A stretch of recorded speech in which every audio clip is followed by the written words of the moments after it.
May napansin lang ako sa sagingan eh. Parang may tao, sir. O mga tao talaga. Parang madami sila eh. Hindi ko alam kung ilan. Peter! Please naman! Pakawalan mo kami rito! Huwag kang makinig sa matandang yan!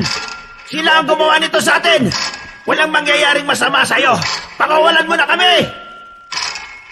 Pero dahil sa mas pinili mong maging masama, eto na yung hustisya na yon. Paalam na sa'yo, Lerma. Sa wakas, matatahimik ka na rin.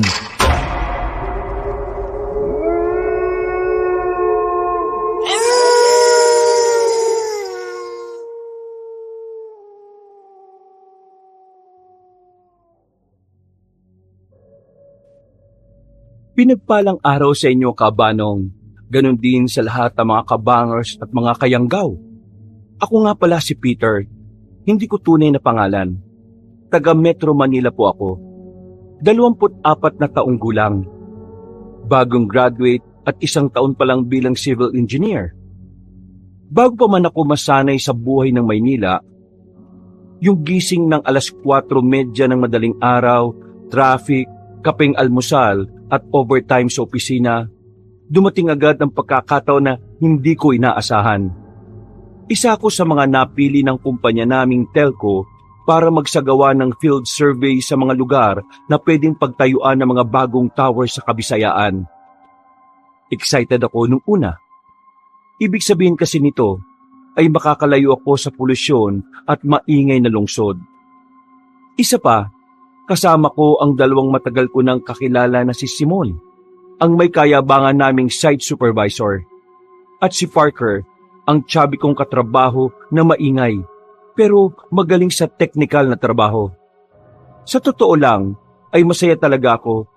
Kapag kasi sila ang kasama ko ay para lang kaming naglalaro, pero ginagawa pa rin namin ng tama ang trabaho. Kapag kasi si Simon at Parker ang katuwang ko, hindi ko ramdam ang pagod. Parang lakbay barkada lang ang dating namin palagi na may halong trabaho. Katulad nung araw na yon. Pero hindi ko alam na sa paglalakbay namin ito ay may mga bagay pala akong makikita at mararanasan na hindi ko man lang maisalarawan sa kahit na anong plano o blueprint ng buhay ko. Paalala lang po, hindi mga tunay na pangalan ng mga tao at mismong lugar ang binanggit ko. Para na rin po sa seguridad namin. Muli, kabanong, ako si Peter. Kabanong, mga kabangers at mga kayanggaw. Ito ang aking kwento.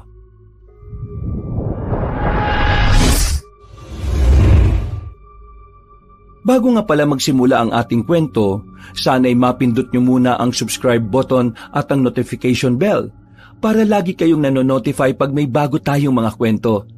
At huwag nyo rin kalilimutan mag-like at comment. Napakalaking tulong po ito sa ating channel para mas makapagatid pa kami sa inyo ng mga magaganda at mga nakakapangilabot na mga kwento. At ngayon, sa ating pagpapatuloy.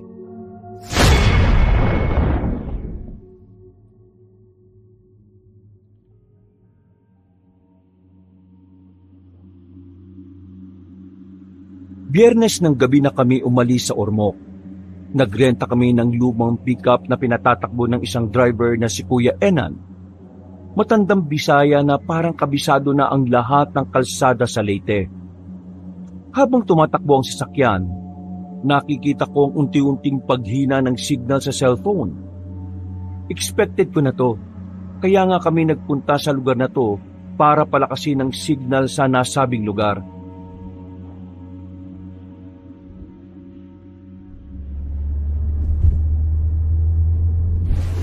Nawawala na yung signal, mga sir. Oo nga eh. Ayan na. Simula na ng adventure natin, guys. Adventure? Mukhang horror movie to, sir eh. Buti na lang, dala ko tong emergency flashlight ko. Para kung sakaling mawala ng ilaw ready ako. Grabe yan ah. Parang buong ilaw sa lugar nyo, dala-dala mo, Peter ah. Oo nga, sir At full charge pa to. Mas mabuti ning ready para sa kahit na anong sakuna. Ayos ka. Sakuna ka agad. Wala pa ngang nangyayari. May dala rin akong power bank dito. 20,000 milliampere na to. Pinadala pa to sa akin ng pinsan kong nasa Amerika Sir Simon, narinig mo ba yung sinabi nitong bata natin? 20,000 milliampere daw, yung power bank niya. Ayos talaga tong si Peter natin Oo nga Kaya gusto ko ngang laging sinasama yan. Hindi na kailangan manduan Alam na niya ginagawa niya. Pero, relax lang tayo guys Late lang tong pupuntahan natin. Maganda sa lugar na to. At may kuryente rin naman. Pero, ewan ko lang din sa area na pupuntahan natin Balita ko kasi, nagkakaroon ng madalas na pag-brownout dun Mas okay na to, sir. Baka mamaya yung mapunta natin, may aswang. Di ba ganun daw yun? Kapag mga probinsya may mga aswang daw. Walang yaka, Peter. Napatawa mo ako ron Ilang taon ka na ba? At nagpapaniwala ka pa rin sa mga aswang-aswang na yan? 24 ho. Totoo naman yung sinasabi ko mga sir Kahit civilized na yung ilang lugar sa probinsya, meron pa rin mga aswang at ibang kababalagan. Hindi natin yung pwedeng ipagsawalang bahala. Kakanood mo yan ng mga horror movies Napaismid lang ako kabanong habang nagtatawanan sina Simon at Parker. Sa kabilang banda ay napansin kong itsura ni Kuya Enan na parang naniniwala rin sa mga sinasabi ko. Mas naniniwala ako sa reaksyon niya dahil taga dito siya mismo sa nasabing probinsya. Nanahimik na muna ako at naglaro na lang sa cellphone na sobrang hina na ng signal. Habang patuloy kaming umaakyat sa makipot na daan, halos wala na kaming nakasalubong. Ang mga ilaw sa poste ay unti-unti na ring nababawasan. Hanggang sa puro dilim at tunog na lang ng makina ang naririnig ko. Paminsan-minsan ay may makikita akong lumilipad na mga ibon sa gilid ng bintana. Parang paniki ang tingin ko. Kaya lang mas malaki. Makalipas ang ilang oras, pagdating namin sa harapan ng karatulang gawa sa kahoy na may nakasulat na maligayang pagdating sa baryo Taglawig, biglang huminto sa pagmamaneho si Kuya Enan. Huminto kami sa gilid na may nakapark ding mga sasakyan. Meron doong 2 kubo at mga tao ring tila dayuhan din na katulad namin. Nagtaka kaming 3 at sabay-sabay na napatingin sa kanya. Narinig ko ang pagtatanong ni Simon na nasa tabi ng driver's seat. Ayon nga kay Kuya Enan, ay hanggang doon na lang daw ang paghahatid niya sa amin. Sabi pa niya, mahirap na daw kasi kapag dumiretso ng ganitong oras, lalo na at madulas ang kalsada sa banda roon. Mahirap magmaneho kapag gabi at madilim. Baka ito pa ang maging dahilan ng aksidente. Hanggang dito mo na lang kami ihatid. Sa pagkakaalam ko, ang sabi sa akin kanina sa telepono nung kausap ko, pagdating sa arko ng baryo Taglawig, mga 3 kilometro pa raw yung sityo na pupuntahan namin Narinig ko nga rin yun. Paano yan, Kuya Enan? Dapat pala nung una pa lang sinabi nyo na sa amin na hanggang dito nyo lang kami ihatid. Umarkilan na lang sana kami ng ibang driver. Hindi na ako nakisabat pa sa reklamo ng mga kasama ko, kabanong. Nakinig lang ako hanggang sa magpaliwanag na si Kuya Enan sa kanila. Iginit nga ng Ginoo na mas mabuting ipagpabukas ang biyahe dahil marami ang naaksidente sa pagpupumilit. Ipinaliwanag niya rin sa amin na bukas ay may magpipick up sa amin na nagngangalang Mang Otek, kung saan tiga roon mismo sa sityo. Nang marinig ko yun, ay nakisabat na nga ako para hindi na rin uminit ang usapan nilang 3. Oh, yun naman pala mga sir May susundo naman pala sa atin bukas. Siguro, tama lang din na pakinggan natin si Kuya Enan. Total, siya naman ang taga rito Sigurado kung alam niya ang sinasabi niya. Kaya mabuti pa, makinig na lang tayo mga sir. May magagawa pa ba tayo? Tsaka, ang tanong, saan tayo tutuloy ngayon? Huwag niyong sabihin doon sa kubo na yun, ha? Palagay ko nga sir, kasi yung 2 sasakyan nandun Tapos may mga tao rin sa labas. Mukhang ganun din ang bilin sa kanila. Kaya sumunod na lang tayo. Sila ang nakakaalam ng mga rules and regulation dito eh. Mas okay na sundin natin yun. Sa mga ganitong probinsya pa naman, mas mainam talaga na sumusunod tayo sa mga ganitong klase ng mga patakaran. Sus, yang ka na naman eh. Papasok mo na naman ang Aswang Chronicles mo eh. Napangiti lang ako kabanong dahil sa huli ay wala na rin naman na magagawa ang mga kasama ko kundi ang sundin ng sinabi ni Kuya Enan. Doon nga kami pansamantalang nagpalipas ng gabi kahit hindi rin trip ni na Simon at Parker ang lugar. Katulad ko, wala rin naman kami magagawa kahit umangal kami ng umangal. Sa kabilang banda, napakatahimik ng lugar. Mahina ang ihip ng hangin, pero malamig at talagang nanunuot ito sa balat. Nang nabigyan na kami ng silid na matutulugan, humiga kagad ang dalawa kong kasama at mabilis na nakatulog. Paayo-ayo pa tong mga to. Ang bibilis din naman pala makatulog. Hindi man nga lang tumagal ng 3 minuto. Mga humihilig-hilig na. Napapailing ko silang minasdan bago naiga sa tapat ng bintana. Nang tila dinadalo na rin ako ng antok, ay muling umihip ang malamyang hangin. Pero sa pagkakataong ito, ay umalingasaw ang tila amoy lupa na parang may halong asim ng nabubulok na halaman. Napabalikwas tuloy ako ng bangon at sumilip sa labas. Napilitan tuloy akong isara ang mga bintana dahil sa hindi kaaya-ayang amoy. Hindi ko rin alam kung dahil lang sa pagod, pero bago ko makatulog, parang may narinig akong tunog ng mga kuko sa labas. At tila ba parang may kumakalmot sa gilid ng sasakyan namin. Pero nang muli akong sumilip sa bintana, wala naman akong nakitang kahit sino roon, kaya natulog na talaga ako. Kinabukasan, 6:00 pa lang ng umaga, ay nagising na kami at habang nagkakape, ay may dumating na 4 na tricycle. Nakatinginan kami ni na Simon at Parker.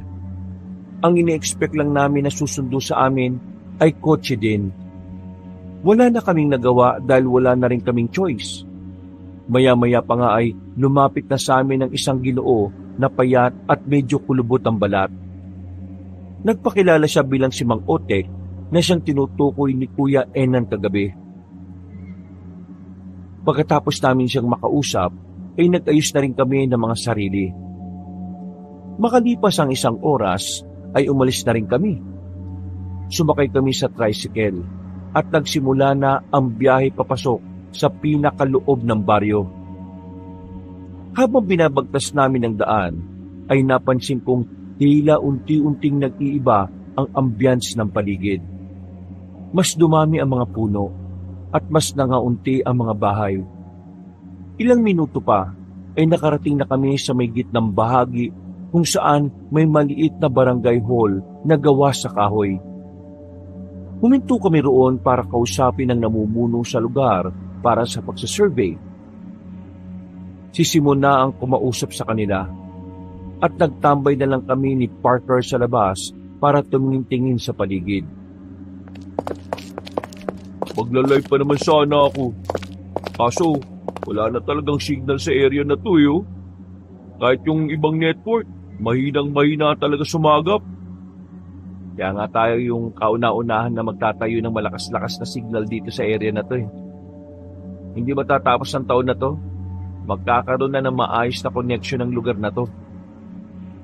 Sana nga, matapos ka agad.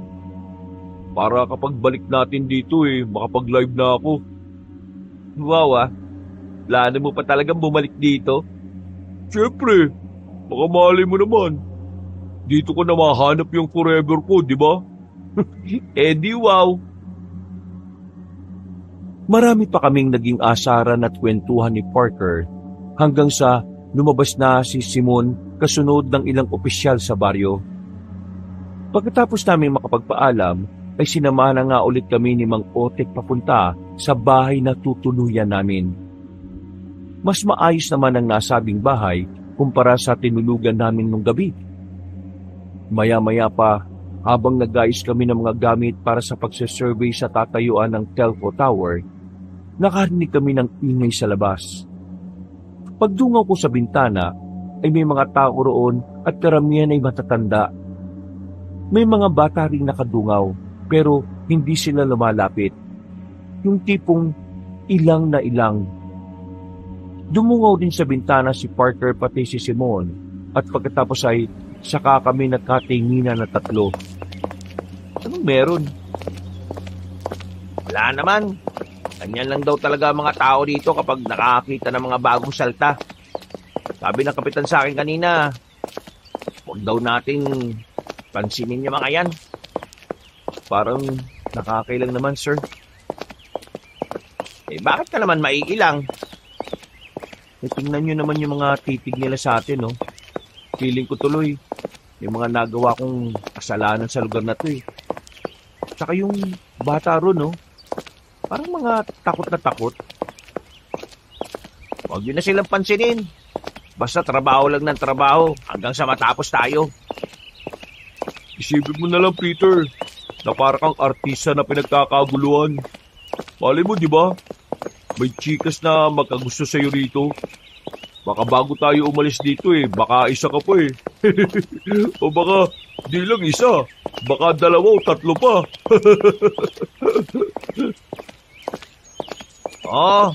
Tama yung sinabi ni Parker. At least, uuwi ka na, nakabengbang ka ng chikas. Kayo talaga, pagdating sa mga ganyang kalokohan, ng bibilis nyo talaga. Trabahong pinunta natin dito, no? Parte yun ng trabaho natin. Dapat, ang goal mo, kada mapupuntahan natin lugar, meron kang maiisa na chicks. Para naman, kumalat agad ang lahi mo. Hindi na ako umimik. Umismid na lang ako sa kabinitbit ng bag na naglalaman ng mga gamit. Ganun na rin ang ginawa ni na Simon at Parker habang nagtatawanan. Paglabas namin ng bahay, nandun pa rin ang mga iilang tao na nakatingin at parang sinusuri kami mula ulo hanggang paa. Pakramdam ko tuloy para silang mga frisking guard o monitor na iniiskan pati kaloob-looban namin. Ilang na ilang talaga ako, kabanong. Nang palabas na kami sa kahoy na gate, may lumapit sa amin na isang matandang babae. Sa tingin ko nasa 60 years old and above na siya. Maliit lang. Medyo may puti-puti na sa mahabang buhok. Morena at kahit makinis sa mukha niya, mahalata mo na rin ang katandaan. Nang magtama ang mga mata namin, hindi naman ako nakaramdam ng takot pero feeling ko merong kakaiba sa kanya. Ngumiti siya at nakipagkamay kay Simon dahil yun ang nauuna sa amin. Magandang araw po. Magandang araw din. Ako nga pala si Manang May. Ako naman po si Simon. Itong kasama ko si Peter at yung malusog sa tabi niya, si Parker naman po. Ano pong may paglilingkod ko sa inyo, Manang May? Wala naman akong kailangan sa inyo. Gusto ko lang kayong makilala na mga sinasabi ni Kapitan sa amin nung nakaraang araw pa. Sabi rin ni Otek, mga taga Maynila raw kayo na magsasurvey para sa itatayong tower ba yun o poste? Tama ba ako, iho? Oo, Manang. Kami nga ho yun. Mga ilang araw kayo dito. Pasensya na kung matanong ako, ha. Gusto lang kasi naming paghandaan ng pamamalagi nyo dito para naman maisipan nyo ng bumalik-balik. Salamat naman po pero hindi nyo na po kailangan mag-abala pa. Nakakaya naman. Hindi nyo kailangan maya sa amin lalo na sa akin. Talagang gusto lang namin na masulit na mga dayuhan ang pananatili nila rito. Katulad nyo. Ganun ho ba? Sige ho. Kayo bahala. Salamat po in advance, Manang. Kung okay lang ho sana, medyo nagmamadali lang kami ngayong araw Mamaya na lang po siguro tayo mag-usap patungkol dyan. Pasensya na sa abala. Siya nga pala. Naparito rin ako para magbigay sa inyo ng kaunting babala. Alam niyo naman sa lugar na katulad nitong baryo, Iba to sa nakasanayan nyo sa syudad. Payo ko lang sana na habang nagmamalagi kayo rito, pagpapalubog na ang araw, huwag na kayong lalayo sa baryo o magpunta pa sa kung saan-saan. Bakit naman po? Ayaw ko kayong takutin pero gusto ko lang sabihin na mahiwaga itong lugar namin at maraming mapaglarong klase ng mga elemento sa paligid. Kapag gabi, hindi lang tao ang gumagala. Kaya iba yung ingat ang kailangan, lalo na sa mga katulad nyong dayo. Kayo ang madalas na aliwin ng mga sinasabi ko. Sige po, tatandaan po namin yan. Salamat sa pakikinig. Wag sana kayong tutulad sa iba na matigas sa mga ulo para hindi na humantong sa problema. Salamat at mag-iingat rin kayo. Idadalangin ko sa may kapalang pananatili nyo rito. Nawa ang masulit nyo nga. Tumango na lang kami kay Manang May. Pagkatapos ay naglakad na kami papalayo. Yumukod lang ako at napunwaring nakatingin sa cellphone kong walang silbi habang naglalakad palayo sa mga tao. Nakakailang kasi ang mga tingin nila na parang akong kakainin ng buhay. Medyo nangilabot tuloy ako, lalo na sa mga sinabi ng matandang babae. Nang makalayo na kami sa kanila, biglang nagtawanan sina Simon at Parker na parang walang bukas. Napakunot tuloy ako ng noo habang nakatingin sa kanila at naglalakad. Anong nakakatawa sa sinabi ni Manang May? Sabi sa'yo, Simon magiging paniwalang-paniwala tong si Peter Bagay na bagay kang tumira sa ganitong lugar, pare. Alam nyo, wala namang masama kung maniniwala tayo sa sinabi ng matanda. Natural ang mga ganyang kagawian sa probinsya. Sige kayo, bahala kayo kapag may nangyaring hindi maganda. Siguradong hihingi rin tayo ng tulong sa mga taga rito. Baka dahil sa hindi nyo paniniwala pagtawanan lang din tayo nila sa huli. Hindi na uso yung ganyang paniniwala, pre. Sibilisado at makabago na ang mundo. Tama na yan. Baka magkapikunan pa kayo. Tara, bilisan na natin para maaga-aga tayo matapos ngayon. Medyo inaantok na talaga ako at gusto ko matulog. Naglakad na nga kami at tinahak ang pupuntahang lugar. Pero sa kabilang banda ng isip ko, parang nagre-rema pa rin ang mga sinabi ni Manang May kanina. Pasimple na lang akong napa-sign of the cross at nagdasal na hindi naririnig at nakikita ng mga kasama ko. Makalipas ang ilang minuto, pagdating namin sa site, nagtrabaho na nga kami ng maayos. Liblib na liblib ang lugar. Puno ng mga puno pero mas marami ang saging. Nang makita ko yun, para akong nanghinayang dahil alam kong malaki ang matatagpas sa mga kapunuan naroon sa bahaging yon. Sayang yung mga puno no? Totoo. Diyan tayo magkakasundo, pare. Sayang talaga mga puno matatagpas. Pero wala tayong magagawa Pare-pareho lang tayo mga trabahador at sumusunod sa mga amo natin. Yun nga Ang mga negosyante talaga, basta kung saan sila kikita. Wala na silang pakialam sa kalikasan. Ganyan talaga ang negosyo. Kung di matibay ang sikmura mo, hindi ka aasenso. Parang sa gobyerno lang natin yan Wala silang mga sikmura. Kaya pala talaga madaling yumaman ng mga nasa gobyerno no? Kasi wala silang sikmura. Tapos mga halang pa kaluluwa. Hoy, masyado na naman kayong nagsisenti-senti dyan Isipin nyo na lang na may magandang cost din naman tong pagkakaputol ng mga puno sa lugar na tong sinosurvey natin. Matatayo ng tower ang lugar. Makakasignal at mapapabilis ang access ng mga tao sa lugar na to papunta sa ibang ibayo. Dahil doon, unti-unti sila magiging bukas sa mundo at mas mapapabilis ang pagiging sibilisado. Para hindi na rin masyadong nagpapaniwala yung mga tao rito sa kung ano-anong elemento. Naki-ek-ek ka na yan. Dumali ka na naman, sir, ah. Oo, kaya simulan na natin magtrabaho. Kung ayaw niyong madali ko kayong dalawa dyan. Habang nagsusakat-sukat ako sa buong area at nakatutok ng seryoso sa pagtatrabaho, may napapansin ako sa paligid na parang kakaiba. Ewan ko kabanong kung ako lang ang nakakapansin, pero pakiramdam ko talaga ay may kung anong nilalang na nakatingin sa akin mula sa mga sagingan. Hindi tuloy ako makapag-concentrate kaya nilapitan ko ulit si Parker na abala na rin sa pagsiset up ng mga tripod. Nagulat pa siya nang bigla kong sumulpot sa likod kaya muntikan ng matumba ang equipment pero nahawakan ko kaagad. Uy, kakagulat ka naman pare. Para kang elementong sinasabi ni Manang May ah. Baliw, elemento ka dyan. Eh bakit ka ba kasi biglang lumapit? Tapos ka na rin sa ginagawa mo? May napansin lang ako sa sagingan eh.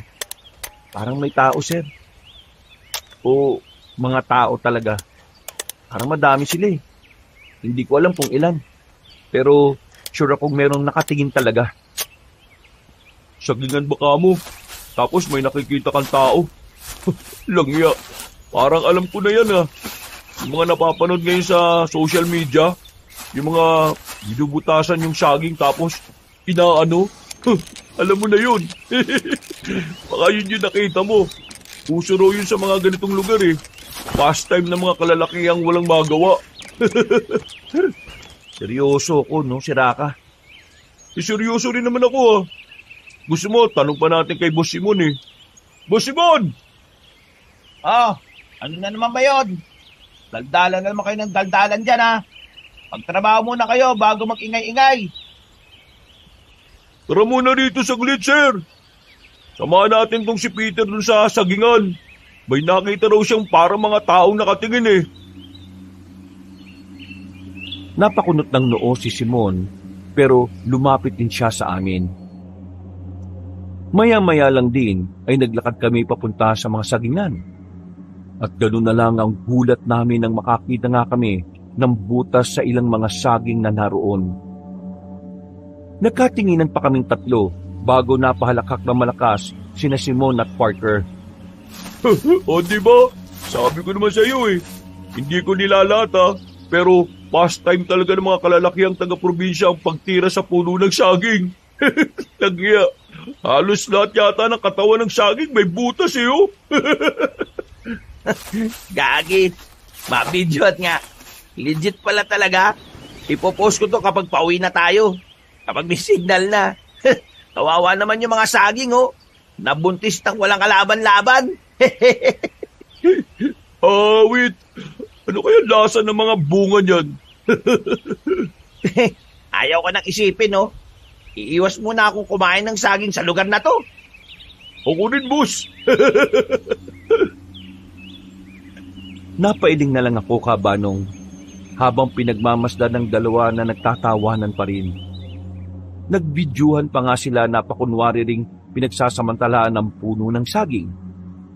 Tawa lang sila ng tawa pero nang mapatingin ako sa hindi kalayuan ay meron talaga ako nakitang maitim na nilalang.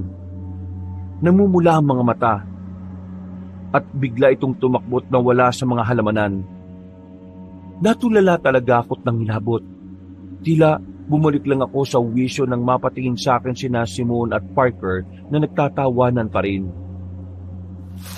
Maya-maya na nga tayo magkulitan. Trabaho na, para mabilis tayo matapos.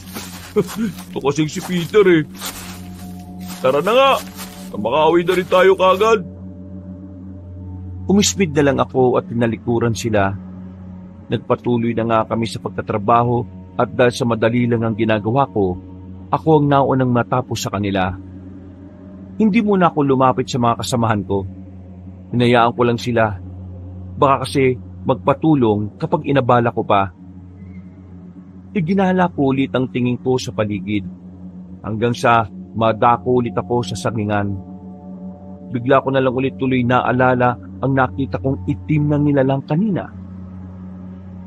Yun na nga kayong sinasabi ni Manang May na mga kakaibang elemento. Totoo naman yung nakita kong yun. Sigurado kong hindi ko guni-guni yun. Napahawak ako sa dibdib at napabuntong hininga ng malalim. Pagkatapos ay muli akong napa-sign of the cross hanggang sa maramdaman kong naiihi na ako. Dahil mapuno naman sa lugar, lumayo lang ako kaunti sa site at naghanap ng maiihian. Sa gilid ng mayabong na puno ay doon ko napili. Habang umiihi, ay gumala-gala pa rin ang mga mata ko. Nang humangin ay tila nag-iba ang amoy ng paligid. Ganitong-ganito yung naamoy ko kagabi nung matulog kami roon sa huling pinaghatiran sa amin ni Kuya Enan. Napatakip ako ng ilong dahil parang nabubulok na ewan at talagang nakakasuka. Hanggang sa makarinig ako ng mga kaluskos mula sa hindi kalayuan. Sinundan nyo ng kakaibang tunog ng kung anong hayop. Akala ko nga talaga nung una ay mga hayop na ligaw lang. Pero napansin ko na naman ang maitim na nilalang. Mabilis yung tumakbo-takbo at nagpalipat-lipat sa pwesto. Kaya minadali ko na ang pag-ihi. Hindi ko na nga halos napagpag ng maayos. Pagkasara ko ng zipper ay may tumulong kung anong likido sa noo ko. Dahan-dahan akong napatingin sa itaas ng puno at doon ko na nga nakita ang nakakatakot na nilalang. Sigurado akong maliit lang siya. Nangingintab sa pagkaitim ang balat. Namumula ang mga mababalasik na mga mata. Matutulis sa mga kuko at ngipin. Mahaba ang manipis na dila at naglalawayon na tumutulo-tulo sa akin. Ngumiti siya, kaya mas lalo kong nahintakutan. Pagkalaon ay nawala rin ang ngiti niya at napalitan ng nakakatakot na mahihinang pag-ungol. Sa pagkabigla ko at pagkataranta, umatras ako kahit nakatingala pa sa kanya. Kaya na out of balance ako. Pagkatumba ko ng patihaya, napatingin ulit ako sa nasabing puno pero wala na roon ang nasabing nilalang. Dahil doon, ay dali-dali kong iginala ang tingin hanggang sa marinig ko sa paligid ang kanyang mahinang pag-ungol. Dali-dali akong tumayo at tumakbo pero sa pagkataranta ay natisod ako sa nakausling ugat ng punong inihian ko. Natumba ako, tumama ang ulo sa isang puno. Nang babangon na sana ako, ay biglang nagkulay pula ang paningin ko sa kaliwa. Hinawakan ko yon at saka ko lang napagtanto na dumudugo ang kaliwa kong noo. Narinig ko na naman ang pagaralgal na ungol at pagbaling ko sa kanan ay nakita ko ang nakakatakot na nilalang kanina. Handa na niya akong sakmalin kaya napasigaw ako ng malakas. Dahil dito ay natigil sina Simon at Parker sa kanilang ginagawa. Patakbo silang pumunta sa kinaroroonan ko.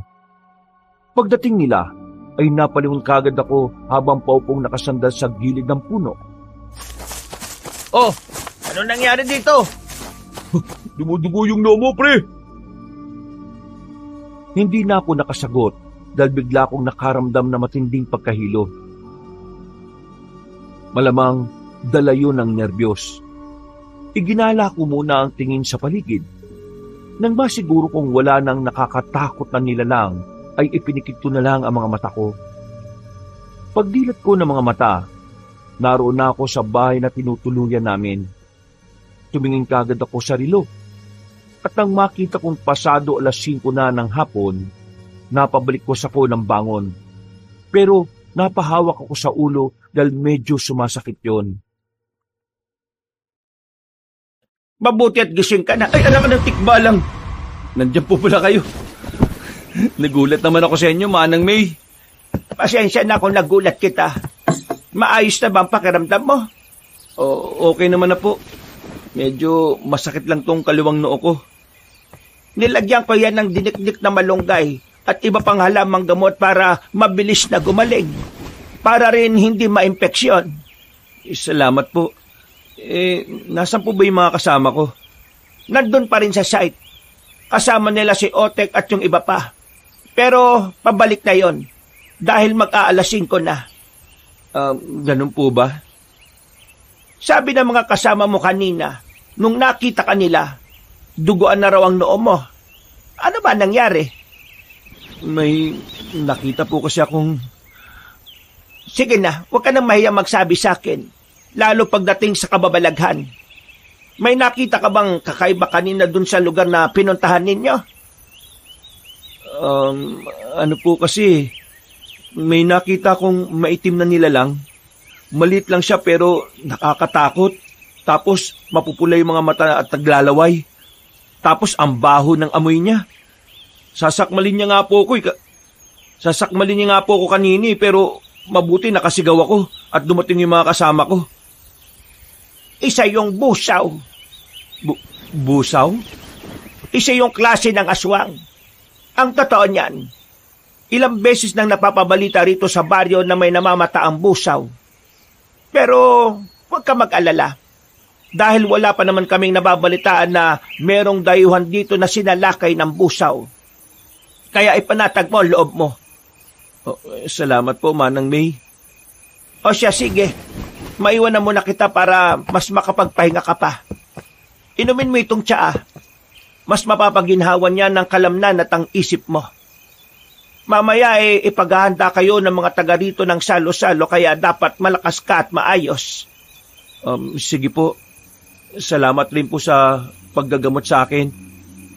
Walang anuman yon. Paglabas ni Manang ng silid, ay ininom ko na nga ang tsaa. At katulad ng sinabi niya, gumaan nga ang pakiramdam ko. Nakahinga ko ng maluwag at muling nakatulog. Kinagabihan, pagkagising ko ay naroon na si Simon at Parker. Kinumusta lang nila ako at hindi ko na lang din muna sinabi ang totoong nangyari. Ang ikinuwento ko na lang ay natalisod ako sa ugat kaya pinagtatawanan nila ako at inaasar na tatanga-tanga. Pasado 7:00 ng gabi, katulad ng sinabi ni Manang May, inimbitahan nga kami ng mga taga-baryo sa isang maliit na salo-salo bilang pagsalubong.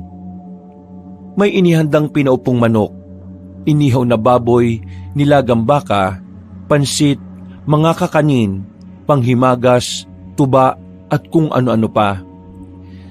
Masaya ang lahat dahil meron pang kantahan, tawanan, pero sa gitna ng kasiyahan ay may isang dalaga kong napansin sa sulok. Nakatingin lang siya sa amin. Hindi kumakain at tila nakangisi lang ng bahagya. Nang magtama ang aming mga mata, ay parang may malamig na dumaloy sa katawan ko. Umiwas ako ng tingin dahil sa pagkailang at nang muli ko siyang sulyapan ay naglalakad na siya papalayo. Uy! Kanina ko pa napapansin yun ah. Ha? Ang alin? Maang-maangan effect ka pa dyan. Yung magandang babae kanina dun na umalis. Bagay kayo pre. Pero huwag ka lang tatanga-tanga ulit ha. At matitisod sa ugat ng puno. Ikaw talaga. Puro kakalokohan no. Hindi ko kilala yun no. Saka hindi yan ang pinunta ko rito. Kundi trabaho. Sus! Wag ako, Peter, wag ako. Trabaho rin naman yun eh. Kaya, trabahuin mo na. Sige ka, uunahan kita kapag babagal-bagal ka. Ay naku, bahala ka sa buhay mo. Kakain na nga lang ulit ako. Kapag sinabi ko to kay Boss Simon, siguradong bubuskayin ka rin nun. Mga pasaway talaga kayo no. Napakamot na lang ako ng ulo kabanong habang pinagmamasdan si Parker na papalapit kay Simon. Nang mabulungan na niya yon ng kalukuhan, sabay silang napatingin sa akin at biglang nagtawanan na halatang nang aasar. Napailing na lang ako sa kasumandok ng masarap na kanin. Eksakto naman na lumapit si Manang May sa akin kaya kinausap ko na rin siya. Manang, kilala niyo po ba yung babaeng nakatayo ron kanina? Yung nandun sa gilid ng poste? Si Lerma yata yung tinutukoy mo. Taga rito po ba yon?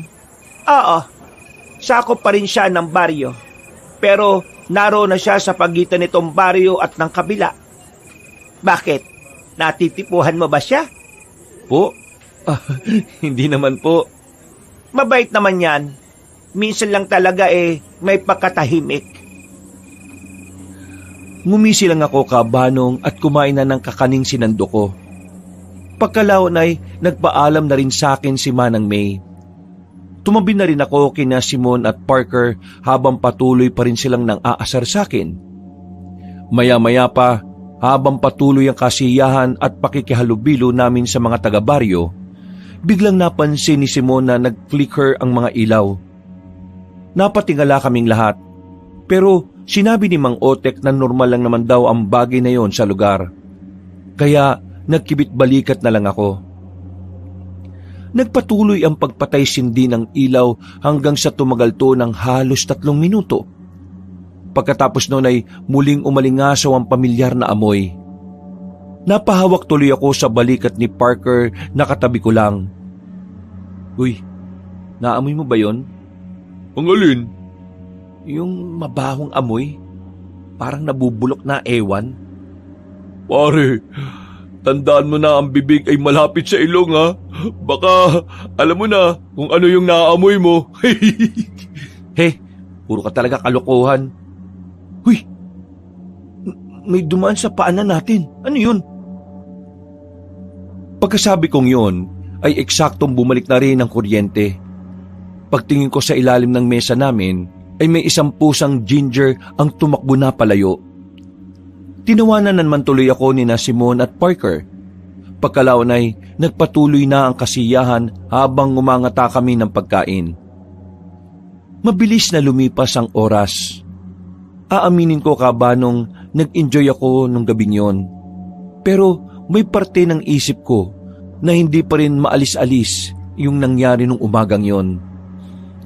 Sa tuwing pipikit kasi ako, ay parang nakikita ko yung sinasabing busaw ni Manang May. Dahil doon, ay nilibang-libang ko na lang ang sarili ko sa paglalaro ng offline game sa cellphone. Tumigil lang ako nang marinig ko si Parker na humihilik na ng malakas. Grabe naman to kung makahilik talaga tong si Parker, oh. Parang wala nang bukas eh. Ay, makatulog na nga. Anong oras na rin pala? Kala ko maagagap eh. Nilagay ko na ang cellphone sa ilalim ng unan, saka nagdasal ako at natulog na ng mahimbing. Pagsapit ng 12:00 ng hating gabi, ay nagising ako sa ingay mula sa labas. Naririnig ko kasing parang may kakaibang kalusko sa labas. Tapos may nakakangilong tunog na parang nagkikiskis ng kuko sa dingding. Kakamot-kamot akong bumangon dahil parang kapipikit lang ng mga mata ko. Ano ba yung tunog na yon? Sakit sa tenga. Pero ang sarap pa rin ng tulog nila Sir Simon at Parker ah. Ba talaga kapag malalim ang tulog kahit saan na lugar? Binuksan ko ang bintana at tinanap ang tunog hanggang sa may makita kong aninong gumagalaw sa bubungan ng bahay. Ito rin yung nakita kong halimaw doon sa site, na kung tawagin nga ni Manang May ay busaw. Napatingin yun sa akin at muli kaming nakatitigan. Nangilabot ako at hindi na naman kaagad nakagalaw. Mabuti na lang ay hindi ito umatake at bigla itong tumalon papunta sa kakahuyan. Nang mawala na sa paningin ko ang busaw, dali-dali kong isinara ang bintana at kaagad ginising sina Simon at Parker. Sir Simon, Parker, may ano sa labas? Anong may ano? Anak ka naman ng teting, oh. Ano ba, Peter? Anong oras pa lang, oh? May nakita nga akong itim na ano. Uy, ano nga ano? Puro ka ano dyan eh. Kung anuin kaya kita dyan sa kakaano mo. Di ba? Labo mo, pre. Meron nga talaga ako nakita. Galing sa bubong. Siguro pusa lang yung pre. Ano ba? Hindi, aswang yun. Yun din yung nakita ko kaninang umaga. Ay nako, itulog mo na lang yan, Peter. Huwag mo na kaming istorbohin. Natigilan kaming lahat dahil biglang may kumalubog sa bintana. Nakita namin na may tumama roon na kung ano, kaya sabay-sabay kaming napatingin. Dahil dito ay parehong napabalikwas ng bangon sina Simon at Parker. Ako naman ay napaatras palayo sa bintana dahil malapit yun sa kinahihigaan ko. Hinayaan ko lang silang lumapit. At pagbukas ni Simon sa bintana, sumilip siya sa labas. Ganon din ang ginawa ni Parker. Pareho silang nagpagala-gala ng tingin pero wala naman silang nakitang kahit na ano. Nang tingnan namin ang bakas sa bintana, para lang yung basang kung anong malambot na bagay na tumama roon. Ano yung tumama sa bintana, mga sir? Di ko alam. Pero hayaan na natin yun. Baka kung ano lang yun. O sige na, matulog na nga ulit tayo. Hindi na ako nakapagsalita at pinagmasdan na lang ang dalawa kong kasamahang parehong kumakamot ng ulo. Ramdam ko ang pagkainis nila dahil nga sa naalimpungatan sila pareho sa ginawa kong paggising.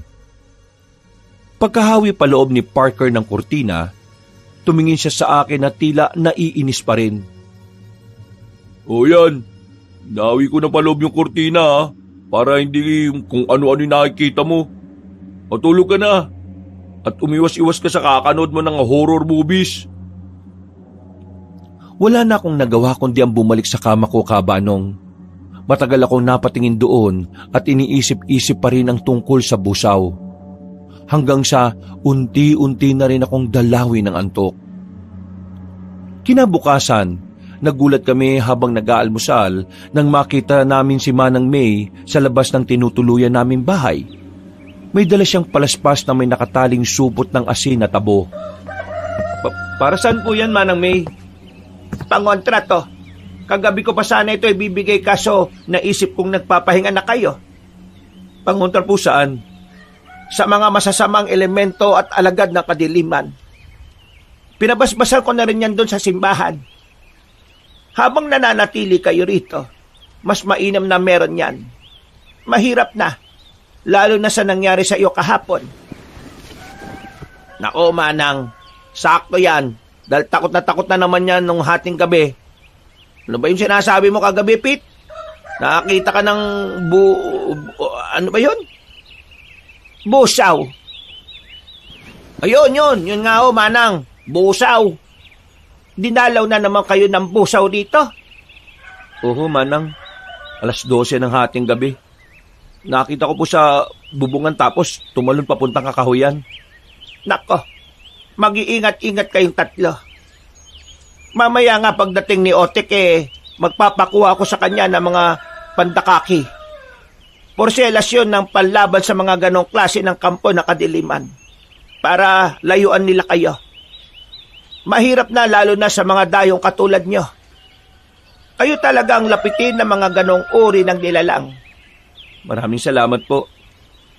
Nako, Manang, di naman ako nagpapaniwala sa mga ganyan Kasi kung matatakot lang tayo na matatakot, katulad nitong si Peter, ay nako, mas lalo lang yan silang magpapakita sa atin.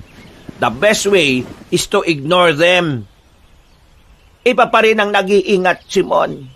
Kakaiba mga busaw dahil may kakayahan silang mangyanggaw, lalo na kapag hindi nila kaya ang isang tao. Ano po ba yung busaw na yan? Isang klase yon ng aswang na mapaminsala. Hindi sila basta-basta kaya mag-iingat kayo. Pagmamadaliin ko na nga si Otek para ipakuha yung mga pandakaki. Ay sige na, at maiwan ko na muna kayo dyan. Pag-alis na matandang babae, ay biglang nagtawanan sina Simon at Parker. Napakunot tuloy ako ng noo sa ginawa nila. Medyo naiinis ako dahil parabang hindi nila sineseryoso ang sinasabi ng tao. Huwag niyong pagtawanan yung tao. Concern lang naman sa atin yun Alam namin yun, pre. Pero sa totoo lang di ko talaga maiwasang matawa Ang lakas kasi makafantasere yung mga sinasabi ni Manang May. Hindi fantasere yung sinasabi ni Manang May. Ako mismo, nakita ko yung kahapon ng umaga. Yung alin? Yung busaw? Oo, Oh, akala ko ba sabi mo kahapon sa amin, napatit ka lang sa ugat ng puno. Bago-bago ka naman ng statement, pre. Sinabi ko yon dahil katulad niyan, pinagtatawanan niyo yung mga bagay na yon. Bahala kayo kung ayaw niyong maniwala. Basta, hindi naman nagkulang ng paalala sa atin si Manang May eh. Respetuhin na lang natin siya bilang matanda. Huwag yun ang pagtawanan. Ang seryoso mo naman masyado, pre. Sorry naman. Ewan ko sa inyo. Makaligo na nga lang. Kinuha ko ng tuwalya ko at nagpunta na sa banyo sa likuran ng bahay para maligo. Nahagipan ng paningin ko sina Simon at Parker na parehong napakibit ng balikat. Habang nasa banyo ako kabanong ay hindi ko alam ang mararamdaman ko. Medyo nainis kasi talaga ako sa dalawa. Pero sa kabilang banda ay ayaw ko rin naman talaga silang mapahamak. At ito na nga po, dito na rin pala magsisimula ang mas kakaiba pang pangyayari ng mga sumunod na oras. Pagkatapos namin mag-ayos ng mga sarili ay nagsimula na ulit kami sa survey namin sa bundok. Bit-bit ang mga gamit kasama namin ang anak ni Mang Otek na si Kito bilang gabay. Wala kasi ang Ginoo dahil meron itong inaasikaso sa bayan. Meron ding inuutos si Manang May sa kanya patungkol nga sa porselas na pandakaki. Pero habang lumilipas ang oras, napapansin kong parang may kakaiba na naman sa paligid. Pati na rin sa mga kasama kong kapwa surveyor. Habang abala ang lahat, napansin ko ang kakaibang kilos ni Parker. Kani-kanina lang ay ang saya-sepan nila ni Simon. Pero tila bigla na lang silang nanamlay. Hinayaan ko na lang siya nung una pero nagulat na lang ako nang bigla siyang tila natulala na nakangiti lang habang nagmi-measure kami ng lupa. Nilapitan ko siya at doon ko nakita ang mga maliliit na ugat sa ibabang parte ng liig niya. Medyo namumula rin ang gilid ng kanyang mga mata na parang naiirita sa init ng araw. Sir, okay ka lang? Ha? Oo naman. Bakit nakatulala ka kanina? Tapos pangiti-ngiti ka? Ha? Wala. Ano yung nasa leeg mo? Parang nangingitim ang ugat mo dyan banda. Ha? Eto. Siguro kinagat lang ng lamok. Kinagat ng lamok? Nangingitim eh. Wala nga sabi to. Ang kulit mo naman eh. Ha? Di okay. Pasensya na. Nasigawan kita eh. Pero wala lang to, promise. Okay, sige. Pero seryoso ako ha. Magpatingin ka kay Manang May mamaya. Wala nga to, Peter. Baka nga kagat lang ng kung anong insekto. Sige na, doon ka na nga muna. Medyo hindi ako makapag-concentrate sa pagme-measure eh. Napakibit na lang ako ng balikat. Pagkatapos ay lumayo na ako kay Parker. Pagtingin ko naman kay Simon, parang kakaiba rin ang ikinikilos niya. Parang medyo mainit din ang ulo niya at dinig na dinig ko kung paano niya sabunin si Keto. Pumagitna na ako sa kanila para hindi na mauwi pa sa away. Nakikita ko rin kasi si Keto na parang papalag na. Sir Simon, chillax lang. Magpahinga na nga muna tayo dahil masyadong mainit ngayong araw eh. Bumalik na lang tayo mamayang hapon. Kaunti na lang naman yung gagawin natin. Tama. O na muna magpatuloy nitong ginagawa ko. Nakakainit kasi ng ulo yung si Keto eh. Dapat talaga si Mang Otek na lang yung nandito eh. Sige sir. Magpahinga na muna kayo ron sa lilim. O kaya, mauna na kayong bumalik ni Parker sa baryo. Sabay na lang kami nitong si Keto umuwi. Tatapusin ko na lang tong ginagawa natin. O sige na. Bilisan mo dyan ha. Makaalis na nga. Pabalagbag na hinagi sa akin ni Simon ang equipment na hawak niya. Kamuntikan ko pa nga tong hindi masalo. Pagkatapos noon ay lumayo na siya. Humingi naman ako ng paumanhin kay Keto. Mabuti na lang din ay maunawain ng taong yon na hindi naman nagdamdam. Sinabi pa nga niya sa akin na parang kakaiba ang ikinikilos ngayon ni Simon at Parker. Makaklose kasi sila kagabi nung kasiyahan, kaya nagtataka rin ang binata sa kakaibang asta ng mga kasama ko. Napakunot din ako ng noo. Napansin din pala ni Keto ang tungkol sa mga bagay na yon. Nagtrabaho kami at tinapos ko na rin ang lahat para hindi na kami bumalik mamayang hapon. Mabilis ang paglipas ng oras. Pagbalik namin sa tinutuluyang bahay ay naabutan kong natutulog ng mahimbing si Simon. Si Parker naman ay wala sa kwarto kaya hinanap ko siya sa palibot ng bahay. Hanggang sa maabutan ko siya sa likod malapit sa banyo. Nakatayo siya sa poso at paulit-ulit na naghihilamos ng mukha habang tumatawa na mag-isa. Ilang segundo ko rin muna siyang pinagmasdan bago lapitan. Pre, ayos ka lang ba? Oo naman pre. Medyo mainit lang yung pakiramdam ko kaya panay ang paghilamos ko ng mukha. Parang gusto ko na maligo na lang ulit eh. Pwede namang maligo. Ha? Nagulat na lang ako nang ibuhos niya sa sarili ang laman ng balde. Nakita kong nakalawit sa bulsa niya ang cellphone kaya dali-dali ko yung kinuha. Uy pre, yung cellphone mo baka mabasa.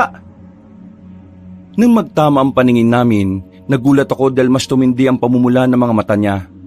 Pati yung itim-itim sa leg niya ay mas dumami at mas kumapal. Pero matapos siyang mahimasmasan dahil sa pagkabasa ng tubig, unti-unti ring nawala ang mga yon. Napalunok ako ng laway sa pagkabigla kabanong at kamuntikan pa nga akong matumba nang sinubukan kong umatras. Nang makita niya ako ay napakunot siya ng noo na tila nagtataka. Oh, bakit parang gulat na gulat ka pre? Ha? Para ka namang nakakita ng bulto dyan.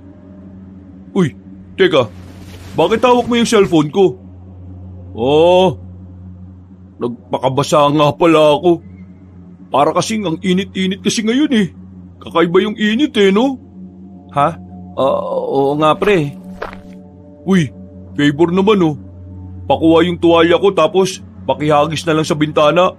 Salamat pre ah. Sinunod ko na lang ang sinabi niya. Pagkakuha ko sa kwarto ng tuwalya, hinagis ko yun sa bintana. Naupo na lang ako sa kama at tila napapaisip sa mga kawirduhang nangyayari. Napatingin ako sa kama kung saan nakapwesto si Simon. Tulog na tulog pa rin siya kaya medyo nakahinga rin ako ng maluwag. Pagpasok ni Parker ay pinagmasdan ko na lang din siya. Nakampante rin ako dahil mukhang okay naman na siya. Matapos siyang makapagbihis ay kinuha niya ang cellphone at nahiga na rin muna para matulog. Humiga na rin ako at pinagmasdan sila sa kani-kanilang kama habang nahihimbing sa pagtulog. Takang-takaman sa mga inasal ng dalawa, masaya pa rin ako kabanong dahil okay naman pala sila sa pag-aakala ko. Hindi ko talaga naisip na pagkatapos ng nangyari kanina ay mas masusundan pa ng kakaibang kababalaghan ng lahat. At ito na nga ang hindi ko talaga inaasahan na mangyayari sa buong buhay ko. Pagsapit ng gabi, wala pa rin si Manang May at Mang Otek. Pero dahil may stock naman ng pagkain, kaya nagluto na si Keto para sa amin. May nagbigay na native na pato at kinatay niya yon para iulam namin. Nang umalingasaw ang amoy ng dugo ng nasabing hayop, kitang-kita ko si Parker mula sa bintana na tila titig na titig sa sariwang karne ng pato. Hindi ko nga alam kung refleksyon lang yon ng ilaw, pero nakita ko talaga na tila kumislap ang mga mata niya. Napadila rin siya na parang natatakam hanggang sa dumungaw na lang din si Simon sa bintana na tila naiirita. Ano ba yung amoy na yon? Sobrang lansa. At ang ingay ng tunog. Sino ba yung nagkakalampag dyan? Ha? Pasensya na sir kung nagising ka. Naghihiwa lang tong si Keto ng karne ng pato na binigay sa atin ng kapitbahay nila. Kinatay namin yung hayop kaya medyo malansa yung amoy. Ganun ba? Itapon nyo na lang kagad kasi sobrang tapang ng lanse. Parang sumasagat sa ilong ko. Saka yung ingay. Inaan nyo lang ng kaunti. Sige, ako na pong bahala sir. Itatapon ko na lang yung mga dugo-dugo sa malayo. Uy, bakit mo naman itatapon pre? Ang sarap nga ng amoy Parang ang sarap isabaw ng dugo Ha? Hindi, biro lang. Ito naman Dinampot ko na kaagad ang supot kung saan nakalagay ang ibang parte ng pato na hindi mapapakinabangan. Kasama na ang balahibo. Yung dugo naman, ipinaagos na lang ni Keto saka binuhusan ng tubig. Nakakagutom naman yan. Natatakam na tuloy ako eh. Parang gusto ko na tuloy sunggaban yung karne eh. Uy, ano ba yung pinagsasabi mo? Okay ka lang ba, pre? Ha? Ha? Oo naman. Sadyang gutom lang talaga siguro. Gutom na gutom. Hindi ko na masyadong pinansin ang kawirduhan ni Parker. Tinapon ko na sa malayo ang basura. At inapuyan ito dahil na rin sa payo ni Keto. Maya-maya, nang matapos na siya, ay niluto na kaagad ang karne ng pato. Nagapunan na kami kaagad pero umalis na si Keto dahil kailangan na rin siya sa bahay ng kanilang asawa. Pinipilit ko nga siyang magapunan pero tumanggi lang siya ng tumanggi. Hindi ko na masyadong pinilit dahil alam ko rin naman na naiilang siya kay Simon. Habang naghahapunan kami ay parang mga gutom na gutom ang mga kasama ko. Hindi ko tuloy alam kung ano ang mararamdaman ko. Masarap naman talaga ang pagkakaluto ni Keto pero kakaiba talaga ang asta nila. Guys, alam kong masarap tong pagkakaluto ni Keto sa pato. At ngayon lang ako nakatikim ng ganito eh. Pero sana maghinay-hinay lang kayo. Baka mabulunan kayo niyan eh. Sir Simon, Sir Parker. Ang sarap talaga eh. At ang gutom na gutom ako. Parang kahit buto nito mauubos ko eh. Grabe ka naman sa pati buto, sir. Anong grabe? May masama ba sa sinabi ko, ha? Wala naman. Basta maghinay-hinay lang. Puro kayong daldal. Kumain na nga lang tayo para maubos na to. Hindi na ako nagsalita at nagsimula ng kumain. Hanggang sa maubos na nila ang sinabawan. May isang prito na natira na sabay kinuha ng dalawa. Nagkatinginan pa sila at naghatakan sa isang pirasong prito. Nakita ko sa mga mata nila ang matinding determinasyon na gusto talaga nilang makuha ng buo ang natitirang karne. Ayaw nilang maghati rito. Guys, huwag na kayo magagawan pa Ito kunin niyo na yung sa akin. Wala pang bawas to. Uy! Dinakma kaagad ni Simon ang pritong nasa plato ko. Kamuntikan pa nga matapon ng kanin sa pagkakadakma niya. Nang mapatingin ako ulit sa kanila, ay doon ko na nakita ang muling pamumula ng gilid ng kanilang mga mata. Nagsulputan din ulit ang may itim na ugat sa mga liig nila. Mga sir, ayos lang ba kayo? Bakit? Mukha ba kaming hindi ayos? Para kasing namumula mga mata nyo eh. At saka, ikaw yata ang hindi ayos, pre. Ha? Ako? Naririnig ko ang tibok ng puso mo. Ang bilis. Oo nga, pabilis ng pabilis. Natatakot ka ba, ha? Sino kinatatakutan mo? Kami ba? Natatakot ka ba sa amin ni Boss Simon? Bakit ka naman matatakot sa amin, ha? Wala naman kaming ginagawang masama, ha? Kumakain lang tayo ng hapunan dito. Pasimple akong tumayo habang takot na nakatingin sa kanila, Kabanong. Hindi ko na rin alam kung ano talaga ang nangyayari pero sigurado kong hindi normal itong ikinikilos ni na Simon at Parker. Saan ka pupunta? Bakit parang namumutla ka na? Anong ikinatatakot mo sa amin, ha? Ha? Ano kasi, tapos na akong kumain. Di kung ganon, ako na lang ang uubos ng pagkain mo, ha? Sige. Wala akong problema. Alis ka na? Oo Medyo inaantok na ako. Tama, magpahinga ka na muna. Medyo namumutla ka na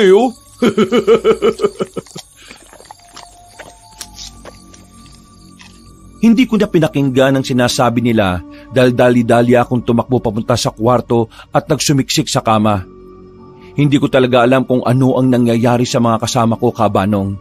Pero wala naman akong magawa kundi ang manatili sa lugar na yon. Naisip ko na lang bigla ang sinabi ni Manang May na mag-ingat nga kami lalo na sa busaw dahil sadya itong mapanganib. Hindi na sila Simon at Parker yung kasama kong yun? Baka yung busaw na yung mga yun Ay nako, Nasaan na ba kasi si Manang May at Mang Otek? Napadasal na lang ako sa Diyos na sana'y walang mangyaring masama sa mga kasama ko. Hanggang sa makarinig ako ng ingay sa labas. Pagsilip ko sa bintana, nakita ko nga sina Simone at Parker. Nagtatampisaw sila sa pusuhan na parang init naman sa kanilang katawan. Ano ba nangyayari sa kanila? Sana talaga dumating na sina Manang May at Kuya Otek. Nang lumingon sila sa kinaroroonan ko, ay pareho silang ngumiti. Kaya sinara ko na at hinawi na paloob ang kurtina. Nagkulong na lang ako sa kwarto at nakiramdam sa labas hanggang sa hindi ko na malayang nakatulog na ako. Nagising na lang ako nang tumama sa noo ko ang cellphone. Aray ko! Ano nangyari? Teka, umaga na pala. Pagtingin ko sa kama ni na Simone at Parker, nandun sila at tulog na tulog. Dahan-dahan akong lumapit sa kanila at gano'n na lang ang gulat ko sa nakita ko. Kitang-kita na kasi ang itim na ugat sa mga leeg nila. Bukod dito ay gumapang na yon sa magkabila nilang mga sentido. Pati ang mga talukap nila ay may bahid na rin. Maging ang ilang parte ng dulo ng mga daliri. Lumabas kaagad ako ng kwarto dahil alam kong hindi normal ang ganon. Mabuti na lang at nakita ko si Manang May nakadarating lang, sakay ng tricycle ni Mang Otek. Sinalubong ko sila at nang makita na matandang babae ang reaksyon ng mukha ko, nag-alala na rin siya. Ano nangyari, Peter? Ang totoo po niyan, hindi ko rin talaga alam kung anong nangyari. Pero yung mga kasama ko po, sila Sir Simone at Parker. Bakit? Anong nangyari sa kanila? Tingnan niyo na lang po sa kwarto, Manang. Dali kayo. Nagmadali nga kaming pumasok sa loob ng silid. Nang makita ni Manang May at Mang Otek ang kalagayan ng mga katrabaho ko, ay naggulat din sila. Ano po bang nangyari sa kanila, Manang? Ito na nga ba kinatatakutan ko? Nahuli na kami ni Otek ng pagdadala ng mga pandakaki. Ano pong ibig yung sabihin na nahuli na, Manang? Mga nangingitim na ugat sa leeg, sa sintido at sa mga kuko. Ang ibig sabihin lang nito ay nayanggaw na sila. Ho? Nayanggaw? Ano po bang ibig niyong sabihin? Anong ibig sabihin nun? Ibig sabihin ay hinawaan sila ng pagiging aswang. Posibleng gawa to ng busaw na nakainkwentro mo nung ilang beses. Paano po nangyari yun? Paano silang nahawaan ng pagiging aswang? Posible nung isang gabi, nung gabi ng kasiyahan, nung nawalan ng kuryente, kumilos ang busaw at naglagay ng kung ano sa mga pagkain nila. Hindi rin ako sigurado. Kaya pala, may pakiramdam ako noon na may gumapang sa ilalim ng upuan namin nung nawalan ng kuryente. Pagbalik ng liwanag nung gabing yun pusa ang nakita ko na tumakbo kagad palayo Yun na nga yun. May kakayahan ng mga aswang na magpalit-palit ng anyo bilang hayop. Malinaw nga na nayanggaw sila. Paano po sila gagaling, Manang? Ang unang hakbang ay kailangang malaman natin kung sino ang gumawa nito sa kanila. Pangalawa, kahit anong mangyari, hindi sila dapat makatikim ng sariwang dugo at karne ng tao. Ng tao? Oo, tama ang narinig mo. Na sariwang karne at dugo ng tao. Kapag nakatikim sila nun, siguradong mahirapan na silang makabalik. Magiging tuluyan na silang aswang. Hindi po sila po pwedeng maging aswang, Manang. Naiintindihan ko. Kaya gagawin namin ang lahat para maagapan sila. Natigilan na kami sa pag-uusap dahil nakita namin na parehong napaungot sina Simone at Parker. Ilang saglit lang din ay magkasunuran silang napatihaya sa kama. Kahit malamig ang paligid ay pawis na pawis sila. Nang hawakan ko sila ay nagulat ako dahil sobrang lamig ng kanilang mga katawan. Nag-alala ako nang makita na unti-unti ring nangingitim ang mga kuko nila. Otek, magsunog ka na ngayon din ng goma. Bilisan mo! Tawagin mo na rin si Keto at pakuhain mo na ng mga halamang gamot na dawag dun sa malapit sa ilog. At ikaw naman, Peter, kunin mo yung maliit na planggana sa lababo at lagyan mo ng maligamgam na tubig. Samahan mo na rin ang bimpo. Sige na, madali ka. Opo, Manang. Sige po. Sinunod ko kagad ang pinag-uutos ni Manang. Nagdala ko ng malitap langgana na may lamang maligamgam na tubig. Inutusan ako ng matandang babae na punasan ng salita ng dalawa kong katrabaho na ginawa ko naman. Ilang saglit pa, lumabas muna si Manang May sa silid. Pagbalik ay may dala na siyang langis mula sa garapon. Nagpatak siya ng kaunti sa planggana at ang iba naman ay pinahid niya sa kanyang kamay. Bago parehong pinahiran ni na Simon at Parker sa ulo. Naglalaban ang init at lamig ng mga katawan nila. Ano pong ibig sabihin nun? Malalakas ang resistensya nila. Nilalabanan nila ang pagkayanggaw. Kaya hindi sila basta-basta susuko. Hindi sila basta-basta magiging mga aswang. Palaban po talaga sila eh. Kaya salamat naman sa Diyos.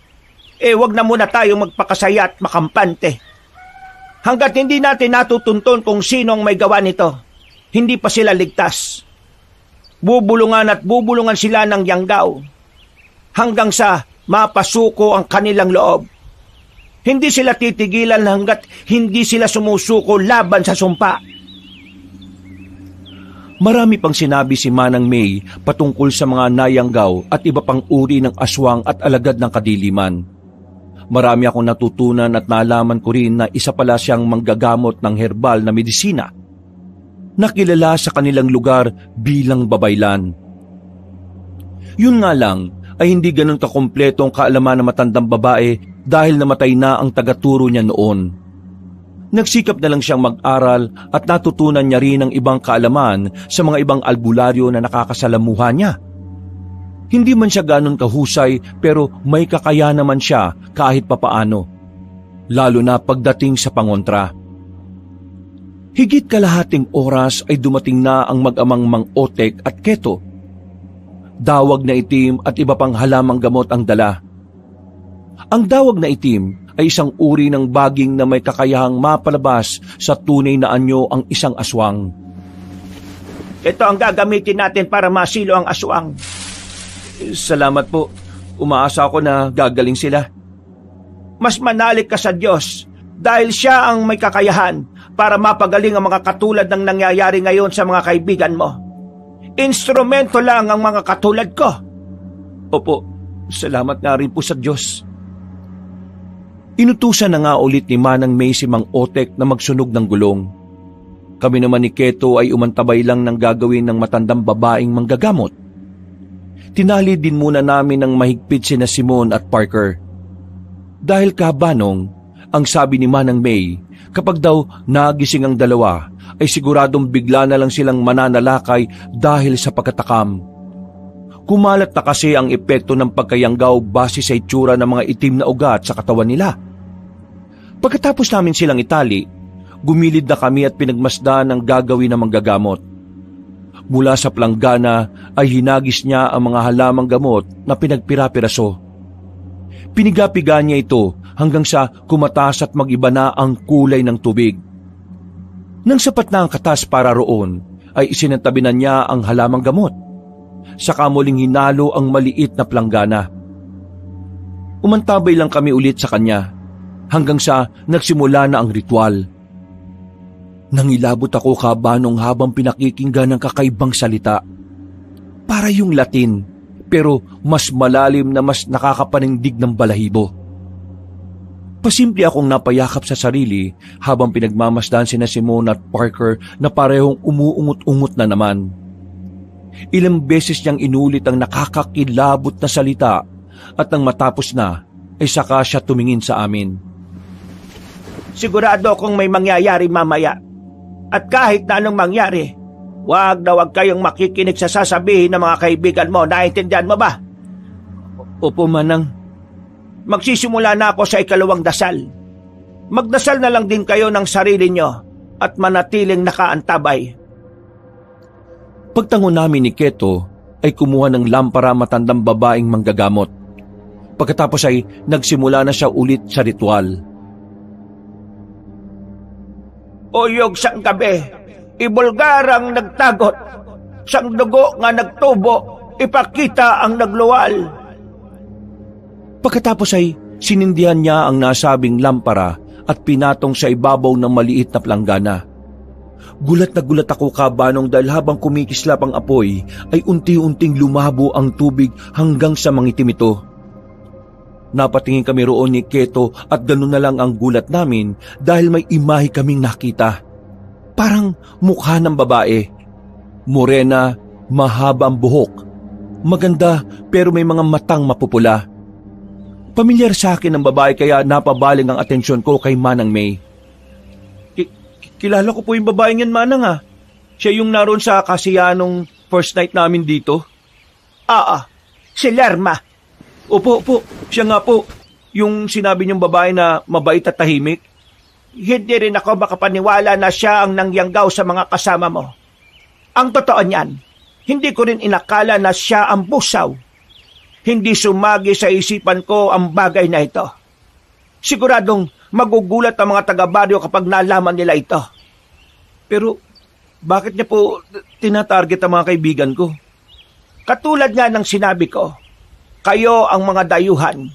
Kayo ang may mga bagong dugo sa pang-amoy niya. At yan ang gusto ng mga busaw. Isang bagong dugo para mapanatili rin sila sa mga bata nilang anyo. Naputol na kami sa pag-uusap dahil biglang napamulagat sina Simon at Parker. Natakot ako dahil matindi na ang pamumula ng mga mata nila na para silang may mga sore eyes. Tumitig sila sa amin na parang gulat na gulat. Lalo na nang maabutan ng mga sarili nila na nakatali ng mahigpit. Ano ibig sabihin nito, Peter, ha? Bakit kami nakatali dito sa kama? Pakulan mo kami! Ano ba nangyayari, ha? Parang pato. Hindi magandang biro to, ha? Pakawalan mo kami. Pasensya na po, sir. Ano ba ang ginagawa mo?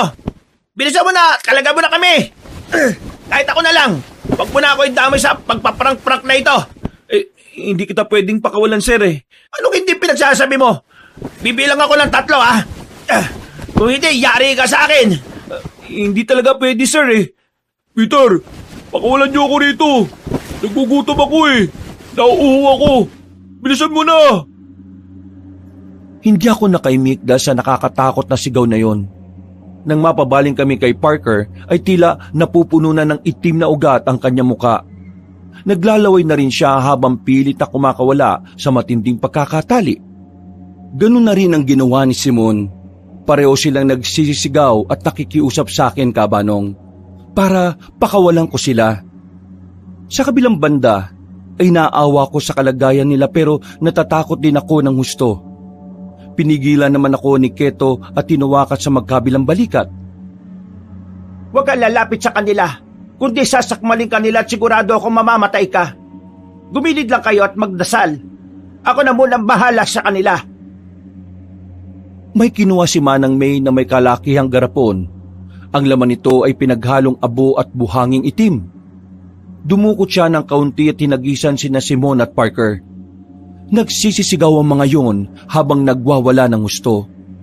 Kung ano-ano rin ang murang lumalabas sa mga bibig nila. Galit na galit sila at kung ano-ano na ang mga sinasabi. Walang iya ka, matanda ka! Kapag nakakawala ako dito, ikaw ang una kong kakatayin! Pipira-pirasuhin ko ang katawan niyong lahat!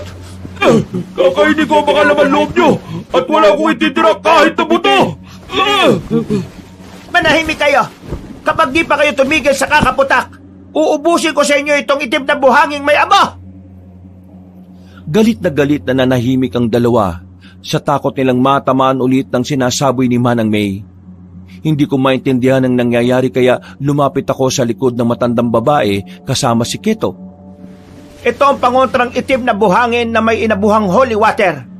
Pangontra ito sa lahat ng alagad ng kadiliman at kapag tinamaan sila nito, para silang sinusunog sa impyerno. Kaya ganyan ang reaksyon nila. Ganun po pala. Peter! Please naman! Pakawalan mo kami rito! Huwag kang makinig sa matandang yan! Sila ang gumawa nito sa atin! Walang mangyayaring masama sa'yo! Pakawalan mo na kami! Sige na! Pakawalan mo na kami! Para makalis na tayo sa impyernong lugar na ito! Papatayin tayo ng mga taga rito!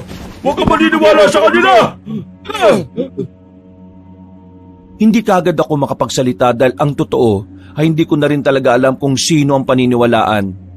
Naisip ko kasi kabanong na posibleng tama ang sinasabi ni na Simon at Parker.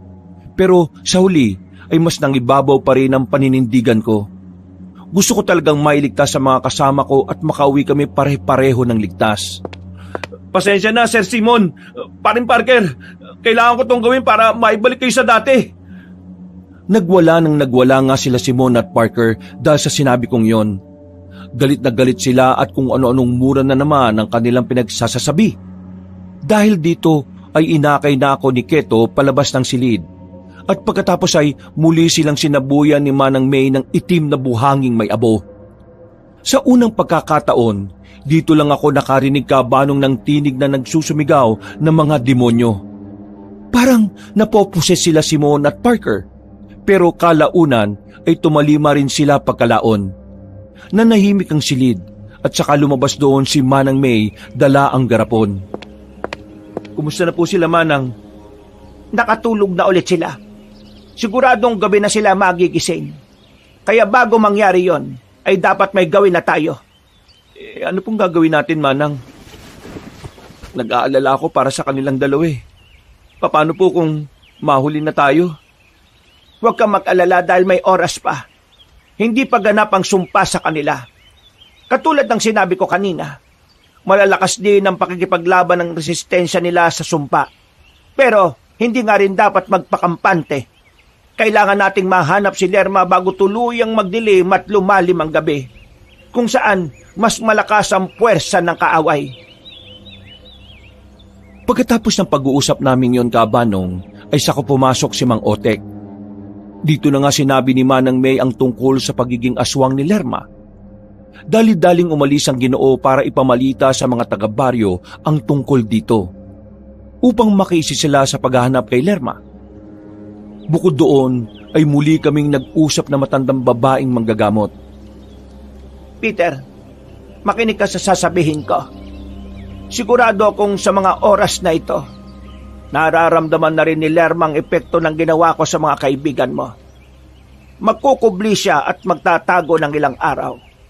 At sa mga araw na yon, siguradong manghihina na ang katawang lupa ng mga kaibigan mo.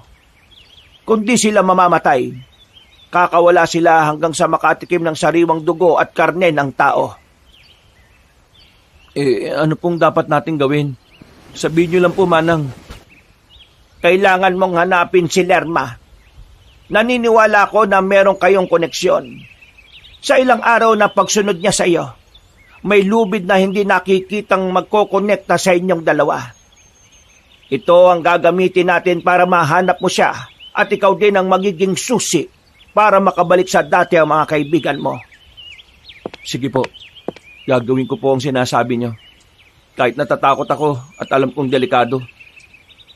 Huwag ka mag-alala dahil sasamahan ka ni Keto.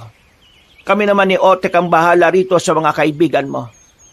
Sigurado rin ako na tutulong ang mga taga-baryo dahil likas na sa amin ang tumutulong sa mga katulad ninyo. Hindi kami papayag na masira ang imahe namin dahil sa isang busaw. Sige po, maraming salamat po. Sumunod ka sa akin sa bodega. Halika.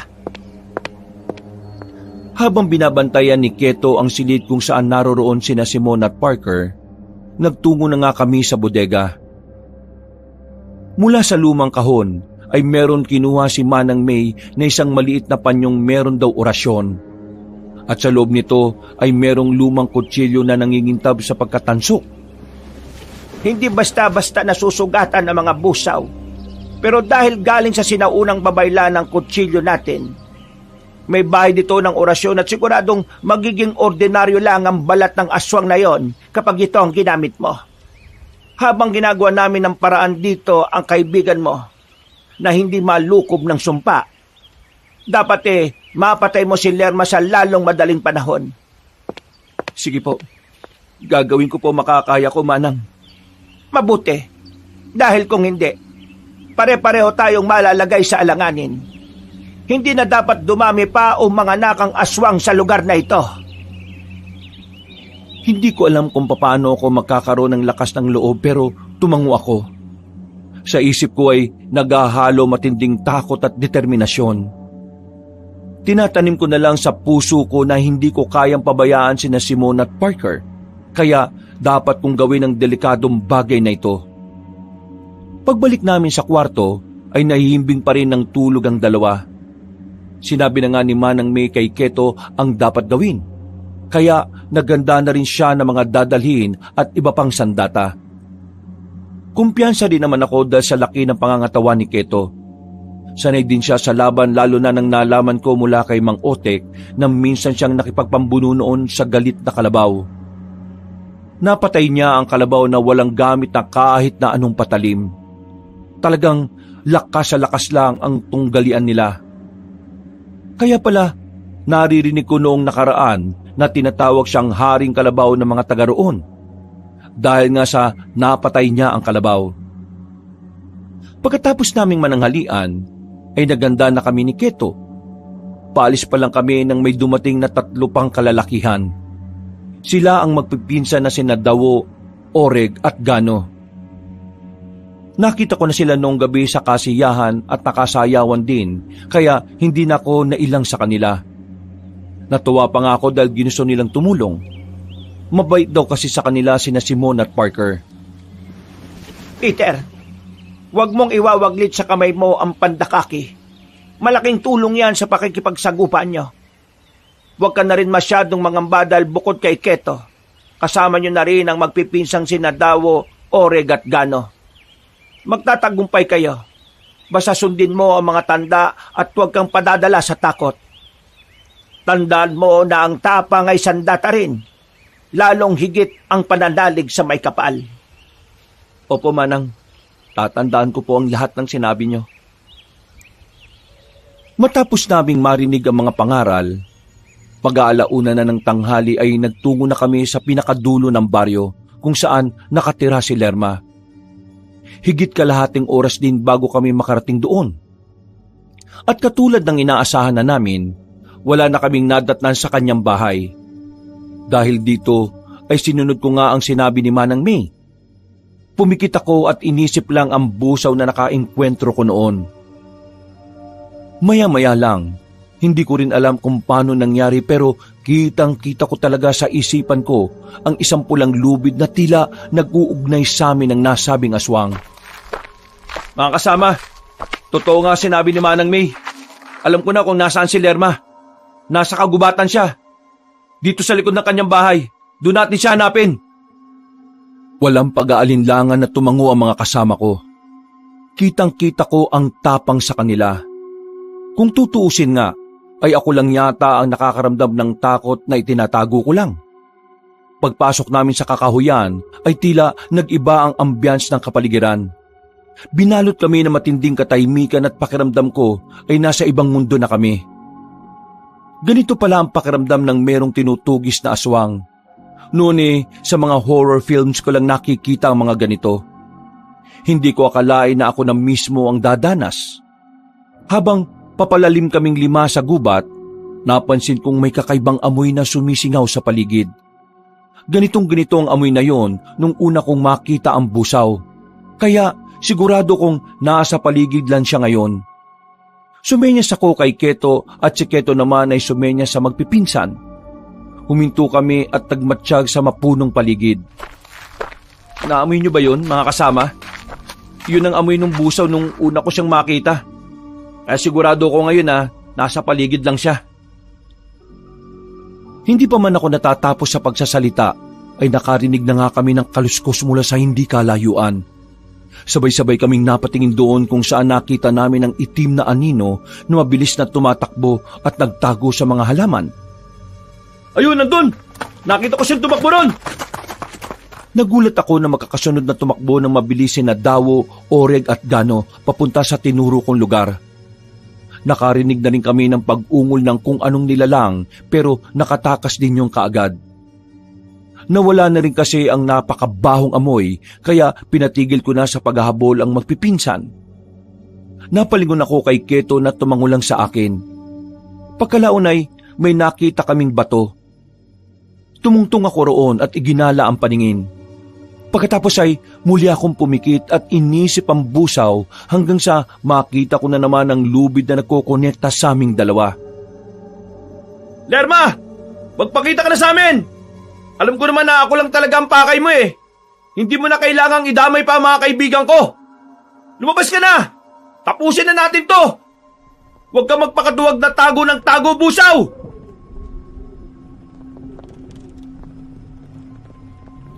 Wala akong narinig na tugon, kundi ang malamig na samyo ng hangin na dumampi sa aming mga katawan.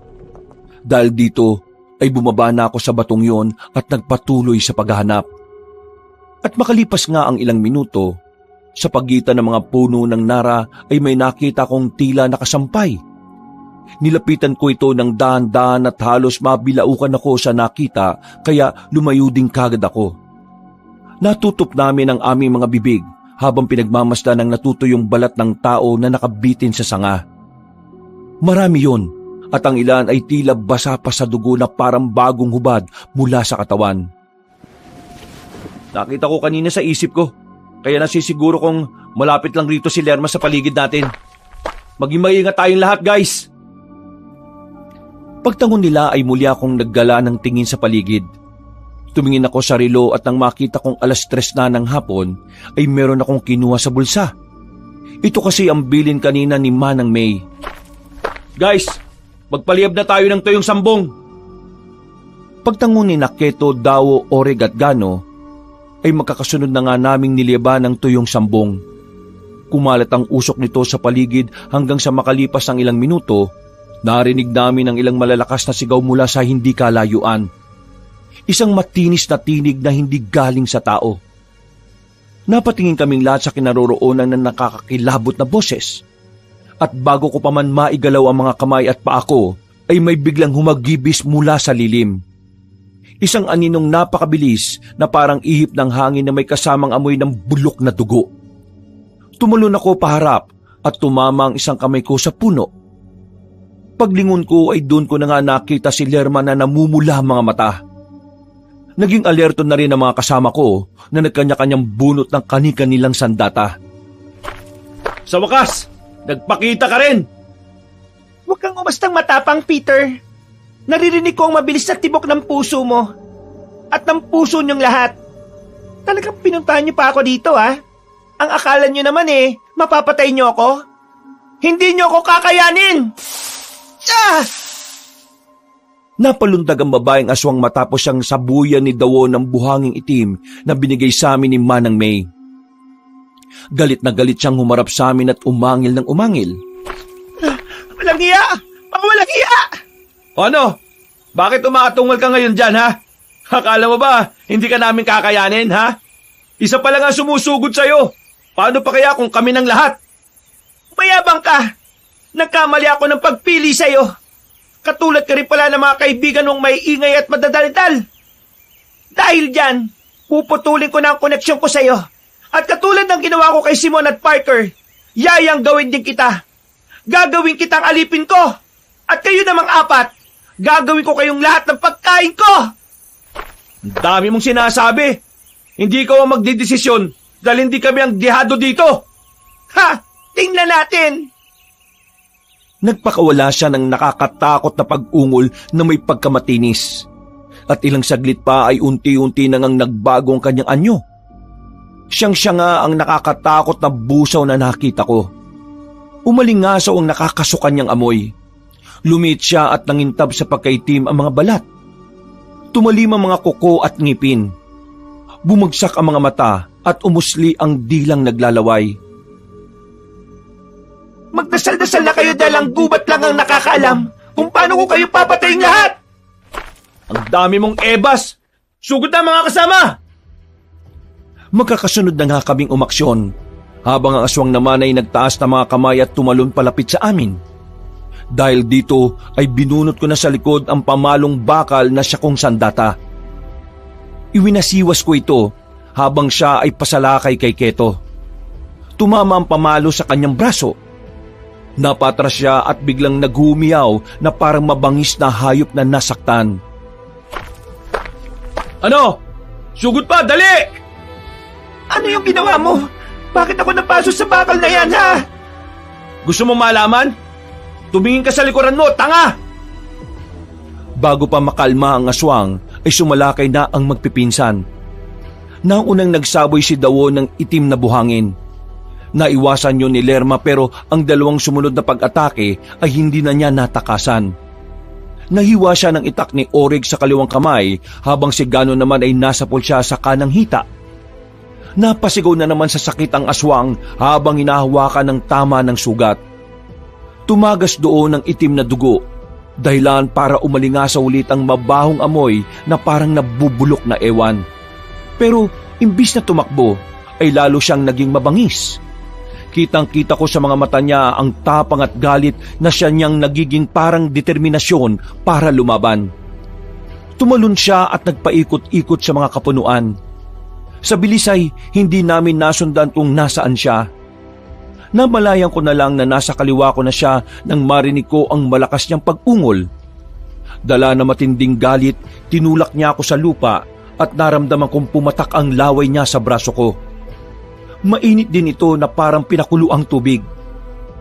Naalala ko tuloy bigla ang sinabi ni Manang May na ang sanhi ng pagkayanggaw ng mga katrabaho ko ay ang laway ng aswang. Kaya dali-dali kong tinakpan ang bibig ko at pilit na kumawala sa kalaban. Yayanggawin kita! Napaiktad si Lerma at napalingon sa likod. Nang makita niyang pasalakay na ang apat kong kasama ay tumalon siya palayo. Pero hinawakan ko siya sa paa para hindi na siya makakawala pa. Nanlaban siya at pinagsisisipa ako sa muka pero hindi ako nagpatinag. Pinagkakalmot niya ako sa muka pero binaliwala ko ang sakit dahil para hindi na siya makatakas pa. Bitiwan mo kung walang yaka! Hindi! Hindi kita pakakawalan! Hanggat hindi mo pinabalik ang mga kaibigan ko sa dati! Mamatay na kayo pareho! Magkakasunod siyang sinabuyan ni Dawo ng itim na buhangin. Kaya para makakawala sa akin ay napilitan siyang putulin ng kanang paa niyang hawak-hawak ko. Nagulat din ako sa pangyayari kaya hindi ko rin siya napigilan. Namalayan ko na lang yon nang makita ko siyang tumatakas papalayo. Guys! Tumatakas siya! Huwag niyo siya patakasin! Hindi siya pwede makakawala! Dali-daling sumunod ang magpipinsan. Si Keto naman ay naiwan at tinulungan akong itayo. Pinunasan ko ang mukha kong puno ng kalmot. At kahit na mahapdi na, ay hindi ko to masyadong ininda. Mas nauna ko kasing naisip sina Simon at Parker. Hindi sila po pwedeng maging aswang ng tuluyan. Kaya nang tanungin ni Keto kung ayos lang ang lagay ko, ay tinanguan ko na lang siya. Nagpatuloy na kami at sinundan ng magpipinsan. Hanggang sa marinig na namin ang matinding pag-angil ng kalaban.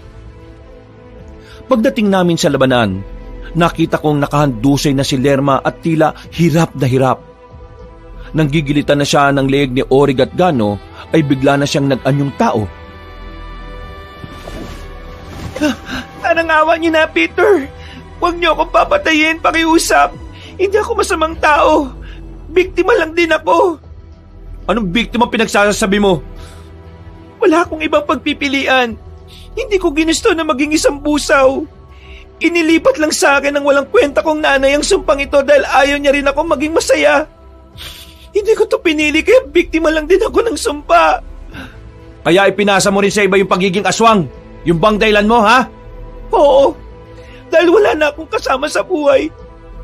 Ayaw ko maging miserable ang buhay ko. Ayaw ko mamatay na mag-isa. Ayaw ko maging mag-isa habang buhay. Kaya nung nakita kita nung gabing yon, doon sa kubo, bago kayo magpunta rito, nakaramdam ako ng kakaiba. Nakita ko ang sarili ko sa iyo, Peter. Alam kong pareho lang tayo na naghahanap na makakasama sa buhay. Kaya nga nagkaroon tayo ng koneksyon. Pakiusaw, huwag mo akong patayin. Huwag niyo akong papatayin. Magbabago na ako. Aalis ako sa lugar na ito at hindi nagagawa ng masama sa ibang tao. Nagsasabi ka ba ng totoo? Oo. Bilang patunay, ibabalik ko si Simon at Parker sa dati. Aalisin ko ang sumpa ng pagkayanggaw sa kanila. Totoo bang gagawin mo yan? Oo nga, maniwala ka. Gagawin ko na ngayon kung gusto mo. Sige, gawin mo na ngayon. Lumapit kayong lahat sa akin. Napatingin ako sa mga kasama ko bago magbalik ng tingin kay Lerma. Pagkatapos ay muli kong naalala ang isa sa maraming bili ni Manang May bago namin tugisin ang aswang. Katulad ng ginawa ni na Simon at Parker kanina, kapag nasilo nyo na ang buso na si Lerma, gagawa siya ng paraan para mapaniwala kayo sa pandaraya niya. At kapag sa tingin niya ay mapapaniwala na niya kayo, saka siya aatake para mapatay kayong lahat. Kaya kahit anong sabihin ng halimaw na yon, ay wag na wag niyo siyang paniniwalaan. Kailanman ay hindi nagsasabi ng totoo ang alagad ng kadiliman.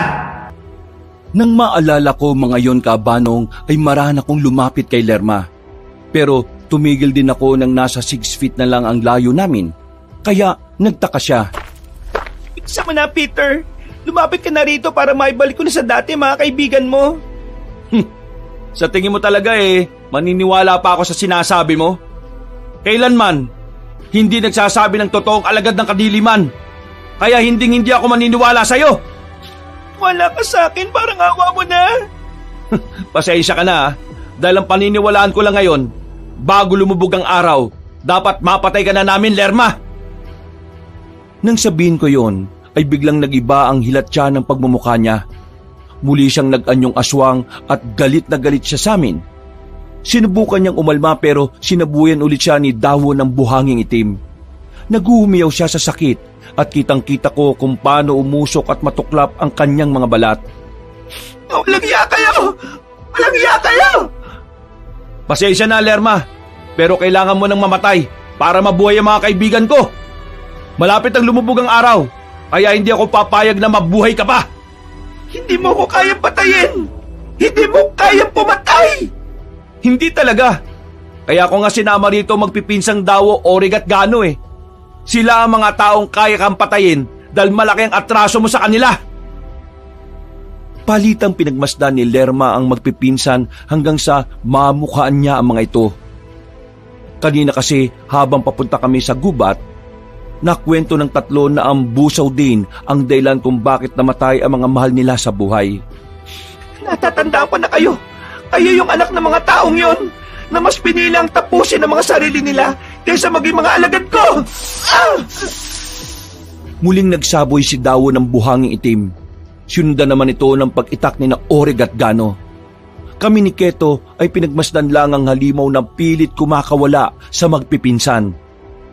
Nakakawala pa nga siya, pero nang subukan niya uling tumakas ay muli siyang natamaan ng buhanging itim. Umusok ang bahagi ng kanyang mukha, pero pinipilit niya pa rin makalayo sa amin. Pagkakapit niya sa puno ay nabali ang sanga nito. Nahulog siya at tumama ang hita sa matulis na bagay. Tagos yun sa kanyang hita, kaya naghuhumiyaw siya ng husto na parang bata. Huwag kayo lalapit! Hindi niyo ako mapapatay! Hindi ako mamamatay dito! Babalik ako kayo kapag nakatakas ako! Napunit ang hita niya matapos sipain ni Orig. Pero kahit putol na ang isang paa, ay sinikap niya pa rin tumakas. Yun nga lang ay hindi talaga siya tinigilan na magpipinsan. Ramdam na ramdam ko ang galit ng tatlo dahil sa nangyari sa mga mahal nila sa buhay. Sa kabilang banda, hindi ko rin alam kung bakit para akong nahahabag kay Lerma. Tama rin naman ang sinabi niya kanina na biktima lang din siya ng sumpa ng kanyang mga magulang. Tama na! Tigilan niyo na ako! Napapikit ako dahil hindi ito ang ini-expect kong laban.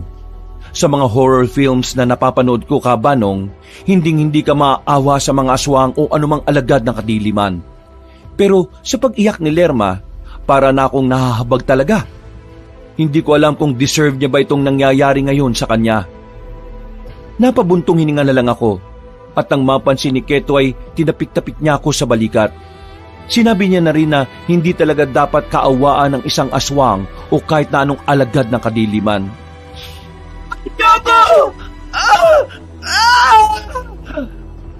Pero sa huli ay walang nagawa si Lerma dahil marami na rin ang dugong nasayang sa kanya. Tuluyan na siyang nanghina at bumalik sa pagiging anyong tao. Hinayaan na namin siyang gumapang hanggang sa sinundan na lang siya ni Gano. at saka siya sinaksak sa likuran gamit ang itak. Isang nakakakilabot na pag-atungal ang umalingaw-ngaw sa buong kagubatan. Pasado 5:30 ng hapon at sa pagtatapos ng laban ay biglang kumulog. Ang langit ay tila nagdilim hanggang sa makita kong tila naghingalo pa rin si Lerma. Nagpupumilit pa rin siyang isalba ang sarili mula sa nalalapit niyang kamatayan.